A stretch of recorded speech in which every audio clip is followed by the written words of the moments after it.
오늘 여러분과 함께 나눌 이야기는 우리 삶의 모든 순간 속에 숨겨진 하나님의 깊은 섭리에 관한 것입니다. 기쁨의 순간뿐만 아니라 이해할 수 없는 고통과 상실의 순간에도 그분은 어떻게 일하고 계실까요? 이 질문에 대한 답을 찾기 위해 우리는 구약의 선지자 요나의 삶을 잠시 들여다보려 합니다. 본격적인 묵상에 앞서 이 은혜로운 말씀이 더 많은 영혼에게 닿을 수 있도록 여러분의 작은 도움이 필요합니다. 지금 이 채널을 구독하시고 좋아요를 눌러주시는 것만으로도 하나님의 사랑을 전하는 귀한 사역에 동참하시게 됩니다. 여러분의 선한 손길 위에 하나님의 크신 축복이 함께하기를 기도합니다. 성경 요나서 4장 6절에서 8절의 말씀입니다. 하나님 여호와께서 박넝쿨을 예비하사 요나를 가리게 하셨으니 이는 그의 머리를 위하여 그늘이 지게 하며 그의 괴로움을 면하게 하려 하심이었더라. 요나가 박넝쿨로 말미암아 크게 기뻐하였더니 하나님이 벌레를 예비하사 이튿날 새벽에 그 박넝쿨을 갉아먹게 하심에 시드니라. 해가 뜰 때에 하나님이 뜨거운 동풍을 예비하셨고 해는 요나의 머리에 쪼임에 요나가 혼미하여 스스로 죽기를 구하여 이르되 사는 것보다 죽는 것이 내게 나으니이다 하니라. 이 짧은 구절 속에 오늘 우리가 주목해야 할 3가지 문장이 있습니다. 하나님께서 박넝쿨을 예비하사, 하나님께서 벌레를 예비하사, 하나님께서 뜨거운 동풍을 예비하사. 요나의 인생은 하나님을 빼고는 결코 이야기할 수 없습니다. 그의 역사에서 하나님을 지워버린다면 기록할 역사 자체가 남아있지 않을 것입니다. 이는 우리 각자의 삶에도 똑같이 적용되는 진리입니다. 가장 낮은 자리에 있든 가장 높은 자리에 있든 그 어떤 사람의 인생도 하나님을 떠나서는 존재할 수 없습니다. 하나님을 제외하고 누군가의 인생 이야기를 쓰려고 한다면 그것은 마치 집 없이 벽돌을 만들고 흙 없이 도자기를 빚으려는 시도와 같아서 그 내용이 얼마나 부실하고 공허한지 금세 드러나고 말 것입니다. 한 사람의 삶에서 힘과 거룩함, 그리고 위로움의 가장 큰 비밀은 바로 하나님을 인정하는 것에 있습니다. 그 마음 중심에 하나님을 향한 경외심이 없는 사람은 비열함과 방탕함의 극단으로 치닫는다 해도 전혀 이상할 것이 없습니다. 반대로 하나님의 임재에 대한 생각이 우리의 마음을 지배할수록 우리의 삶은 진실되고 가치 있는 방향으로 나아가게 될 것입니다. 요나의 삶 속에서 우리는 계속해서 하나님을 마주하게 됩니다. 주님께서는 요나에게 니느웨로 가라고 명하셨지만 그는 다시스로 가는 배에 올랐습니다. 하나님의 명령을 등진 그의 등 뒤로 성경은 이렇게 기록합니다. 여호와께서 큰 바람을 바다 위에 내리심에 바다 가운데에 큰 폭풍이 일어나 배가 거의 깨지게 된지라. 하나님께서는 마치 당신을 피해 도망치는 종을 향해 번개를 던지시듯 거센 바람을 내던지셨고 그 폭풍은 선원들이 요나를 바다에 던질 수밖에 없을 정도로 맹렬했습니다.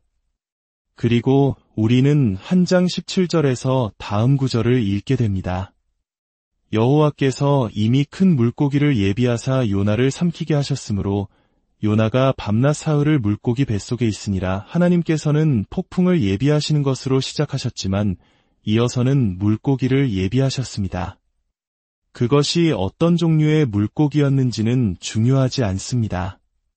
중요한 것은 하나님께서 특별한 목적을 위해 그 물고기를 만드셨고 그 물고기는 요나가 사흘 밤낮 동안 그 뱃속에서 생명을 유지할 수 있도록 완벽하게 역할을 수행했다는 사실입니다. 사랑하는 성도 여러분, 어쩌면 여러분의 삶 속에서도 하나님께서 예비하신 폭풍을 만난 적이 있을 것입니다. 죄의 길에서 당신을 멈춰 세운 것엔 풍랑 말입니다. 파멸을 향해 달려가기 위해 이미 뱃사까지 지불했지만 거대한 시련이 닥쳐와 당신의 배를 멈추고 집어삼킬 듯 위협했던 순간이 있었을지 모릅니다. 그리고 그 후에는 구원의 자비가 임했습니다. 바다에 던져진 당신이었지만 결코 버려지지 않고 구원받았습니다. 당신이 파멸이라고 여겼던 그것이 실은 당신의 구원을 위한 길이었음이 드러났습니다. 왜냐하면 하나님께서는 이미 오래전부터 당신을 구원할 방법을 예비해 두셨기 때문입니다. 오늘 본문으로 돌아와 우리는 요나의 이야기 속에서 우리 삶의 세 가지 국면을 발견하게 됩니다. 첫째, 하나님은 우리의 위로 속에 계십니다. 하나님께서 박넝쿨을 예비하사 우리가 누리는 모든 좋은 것들, 아무리 작고 사소한 것일지라도 모두 하나님으로부터 옵니다. 우리의 위로를 높이 드시는 분도 하나님이시요, 그것을 거두어 가시는 분도 하나님이십니다. 주시는 이도 여호와시요, 거두시는 이도 여호와이시오니 오직 그 이름이 영광 받으시기를 원합니다. 하나님께서 예비하신 박넝쿨은 요나가 하나님과 사람들에게 분노하며 아주 잘못된 영적 상태에 있을 때 그에게 주어졌습니다. 그는 성동 쪽에 초막을 짓고 모든 사람을 피해 숨어 있었습니다. 마치 인간을 혐오하는 사람처럼 모든 것에 신물이 난 채 언덕 아래 도시의 운명을 지켜보고 있었습니다. 바로 그때 하나님께서는 그의 머리 위에 그늘을 만들어 그의 괴로움을 덜어주시기 위해 박넝쿨을 예비하심으로 그를 위로하셨습니다. 우리 주변에 불평불만이 가득한 사람을 보면 저 사람은 별것도 아닌 일에 짜증내고 걱정을 사서 하는군. 정말 참을 수가 없어 라고 말하기 쉽습니다. 그것이 우리의 방식입니다. 하지만 하나님의 방식은 다릅니다. 그분은 그런 사람들을 불쌍히 여기시며 인내하십니다. 우리 역시 그런 사람들 중 하나였을 때 하나님께서는 얼마나 오래 우리를 참고 기다려주셨습니까? 우리 중에 누가 그 성난 선지자의 머리를 가려주기 위해 박넝쿨을 키우자고 제안했겠습니까? 아마 우리는 그가 스스로 초막 생활을 선택했으니 그 고생을 통해 무언가 배우는 것이 그의 유익을 위함이라고 판단했을 것입니다. 밤의 추위와 낮의 더위를 느끼게 내버려 두는 것이 당연하다고 생각했을지도 모릅니다. 그것이 인간의 지혜입니다. 하지만 하나님의 지혜는 다릅니다. 그분의 지혜는 사랑으로 가득 차 있지만 우리의 지혜는 때로 냉혹함으로 굳어지곤 합니다. 형제자매 여러분, 우리가 자격 없을 때에도 하나님께서 얼마나 많은 위로를 보내주셨는지요. 오히려 우리가 자초한 고통으로 매를 맞아야 마땅한 상황에서도 하나님께서는 우리의 어리석음이 가져온 슬픔을 덜어줄 위로를 보내주시고 스스로 선택한 짜증과 불만을 멈추게 하셨습니다. 마치 아픈 자녀를 돌보는 어머니처럼 하나님은 우리에게 놀랍도록 다정하셨습니다. 요나에게 찾아온 위로는 정확히 그에게 필요한 것이었습니다. 넓은 잎을 가진 박넝쿨은 뜨거운 태양열로부터 그를 지켜줄 완벽한 그늘이었습니다. 하나님은 언제나 우리에게 가장 필요한 위로를 어떻게 보내야 할지 아십니다. 때로는 우리 곁에 남은 단 한 명의 자녀가 혹은 물질적인 축복이 또는 신실한 친구가 우리의 고난 속에서 뜨거운 태양을 가려주는 박넝쿨이 되어 주었을 것입니다. 그럴 때마다 그 박넝쿨이 우리의 우상이 되게 하지 말고 그 박넝쿨을 주신 하나님께 감사하며 그분을 찬양해야 합니다. 우리의 위로가 우상이 될 때 그것은 우리를 파멸로 이끌지만 그것으로 인해 하나님께 감사하게 될 때 그것은 우리를 은혜의 성장으로 이끄는 하나님의 사자가 됩니다. 둘째, 하나님은 우리의 상실 속에 계십니다. 하나님께서 벌레를 예비하사 요나의 큰 기쁨이었던 박넝쿨은 아주 작은 벌레 한 마리에 의해 파괴되었습니다. 우리의 세상적인 위로가 얼마나 순식간에 사라질 수 있는지요. 시장의 작은 변동으로 부유했던 상인이 파산하고 사랑스러운 자녀의 뺨에 나타난 작은 붉은 반점이 몇 주 만에 그 아이를 우리 곁에서 데려갑니다. 아주 작은 것 하나가 우리의 모든 위로를 파괴하고 요나의 시든 박넝쿨 잎처럼 만들어버릴 수 있습니다. 아마도 요나는 그 벌레를 보지 못했을 것입니다. 하나님께서 그것을 예비하셨지만 선지자는 그것이 초래한 파괴를 보고 나서야 그 존재를 알았을 것입니다. 사랑하는 여러분, 눈에 보이지 않는 작은 무언가가 어느 날 당신에게 다가와 지금의 모든 기쁨을 슬픔으로 바꿔 놓을 수도 있습니다. 때로는 다른 사람의 죄악으로 인해 우리의 기쁨이 망가질 때 그 슬픔의 쓴맛은 더욱 강렬합니다. 악의적인 소문이 도끼 어린 속삭임, 비방하는 자의 검은 혀에서 떨어진 오염된 한 방울이 가정의 행복이라는 샘의 근원을 독살하기도 합니다. 요나의 경우 주님께서 그 벌레를 예비하셨습니다. 우리가 모든 악의 책임을 선하신 하나님께 돌릴 수는 없지만 인간의 자유의지 너머에는 그 모든 것을 주관하시는 하나님의 위대한 섭리가 존재합니다. 그분은 악에 물들지 않으시면서도 인간의 비뚤어진 행동마저도 당신의 영광을 위해 사용하십니다. 벌레는 밤사이에 그 일을 해치웠습니다. 요나가 잠들었을 때 그의 머리 위에서 달빛을 가려주던 박넝쿨은 아침에 그가 깨어났을 때는 이미 시들어 아무런 그늘도 제공하지 못했습니다. 하나님께서 우리가 가진 모든 위로를 얼마나 순식간에 거두어 가실 수 있는지요. 그러므로 기쁠 때에는 기뻐하지 않는 자처럼 하고 슬플 때에는 슬퍼하지 않는 자처럼 하라는 말씀을 기억하십시오. 이 땅의 모든 것이 헛되고 연약함을 기억하며 상황의 피조물이 되기보다는 믿음으로 상황을 다스리십시오. 사랑하는 여러분, 이 지점에서 잠시 멈추어 이 교훈을 배우기를 원합니다. 당신의 시련을 보내시는 분은 바로 하나님이십니다. 당신의 질병이나 당신을 슬프게 하는 어떤 것이 마귀로부터 왔다는 생각에 사로잡히지 마십시오. 사탄이 그 일에 관여했을지라도 그 역시 항상 하나님의 주권 아래에 있습니다. 욥이 사탄에게 고통받았을 때 그 원수마저도 하나님의 허락 없이는 그를 건드릴 수 없었습니다. 그러므로 시련의 원인이 된 사람이나 환경을 탓하지 마십시오. 막대기로 개를 때리면 개는 막대기를 뭅니다. 지각 있는 개라면 막대기를 든 당신을 물려고 할 것입니다. 당신에게 일어나는 일에 대해 불평한다면 그 불평은 사실상 하나님 자신을 향한 것입니다. 엘리 제사장이 그의 가문에 닥칠 끔찍한 소식을 들었을 때 했던 말을 기억하십시오.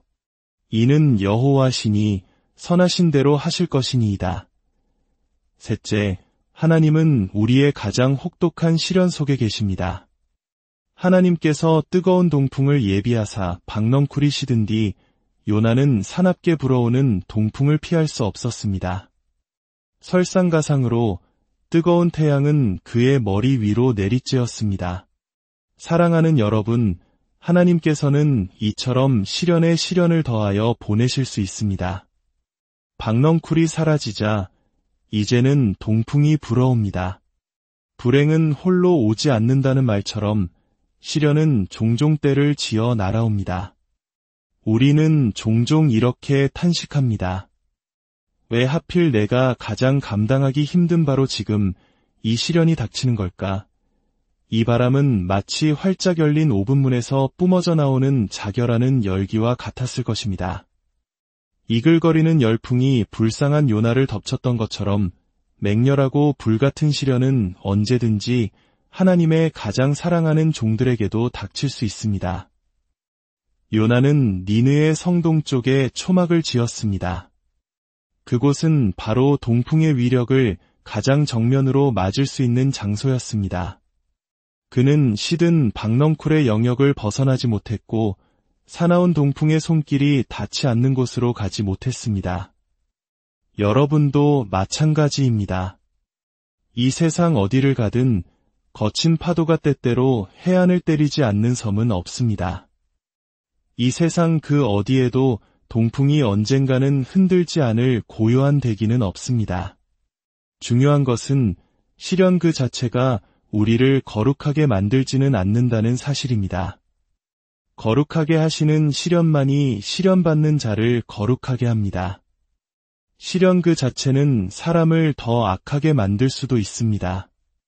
요나를 보십시오. 박넝쿨이 사라지고 태양의 열기가 그를 덮치자 그는 기절할 지경에 이르렀고 심지어 주님을 향해 자신이 죽기까지 화를 내는 것이 옳다고 말했습니다. 시련은 그 순간에는 그를 거룩하게 하지 못했습니다.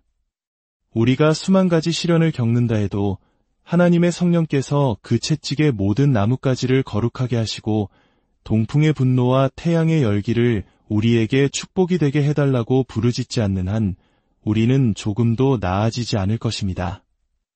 고통 그 자체에는 사람을 거룩하게 만드는 힘이 없습니다. 그것은 오직 하나님의 역사이며 성령의 능력입니다. 마지막으로 이 모든 것 속에서 하나님은 당신의 종을 준비시키고 계셨습니다. 하나님께서는 눈과 경험을 통해 요나를 가르치고 계셨습니다. 주님께서 요나를 이 과정에 통과시키지 않으셨다면 그분은 당신의 종과 효과적으로 논쟁하실 수 없었을 것입니다. 그래서 박넝쿨은 사라져야 했고 바람은 불어야 했으며 태양은 기절해가는 선지자 위로 내리쬐어야 했습니다. 그리고 요나는 그 보잘것없는 박넝쿨의 때 이른 죽음에 대해 큰 슬픔을 느껴야 했습니다. 그때 하나님께서 그에게 다가와 말씀하십니다. 내가 이 박넝쿨로 말미암아 성내는 것이 어찌 옳으냐? 너는 수고도 아니하였고 하룻밤에 났다가 하룻밤에 말라버린 이 박넝쿨을 아꼈거든. 하물며 이 큰 성읍 니느웨에는 좌우를 분별하지 못하는 자가 12만여 명이여 가축도 많이 있나니 내가 어찌 아끼지 아니하겠느냐. 때때로 하나님께서는 우리가 그분을 더 잘 이해하고 때로는 우리 자신을 더 잘 알게 하시기 위해 우리를 특별한 경험 속으로 이끄십니다. 완고한 성품의 사람들은 혹독한 다루심을 받아야만 합니다. 다이아몬드는 다이아몬드로 깎아야 마침내 그 보석의 주인이 원하는 모습으로 완성되는 것과 같습니다. 혹독한 고통을 겪고 있는 사랑하는 이여, 하나님께서는 당신을 다른 사람들을 위로하는 자로 준비시키고 계십니다. 고뇌하고 괴로워하는 자여, 하나님께서는 당신을 훈련시켜 장차 고통받는 이들에게 위로의 아들 바나바와 같은 사람이 되게 하려 하십니다. 하나님께서는 당신의 삶 속에 박넝쿨을 준비하십니다. 또한 벌레를 준비하시고 뜨거운 동풍을 준비하십니다. 이 모든 것은 당신을 향한 그분의 사랑이며 당신을 빚어가시는 그분의 손길입니다. 이제 하나님과의 싸움을 멈추고 예수 그리스도의 십자가 안에서 그분과 화목하십시오. 하나님께서 세상을 이처럼 사랑하사 독생자를 주셨으니 이는 그를 믿는 자마다 멸망하지 않고 영생을 얻게 하려 하심입니다. 사랑의 하나님께서 여러분의 모든 논쟁과 질문을 끝내주시기를 바랍니다. 그분의 복된 성령께서 오셔서 여러분의 모든 시련을 거룩하게 하시고 마침내 여러분을 그분 자신에게로 이끌어 주시기를 원합니다. 주 예수 그리스도의 이름으로 여러분 모두를 축복합니다.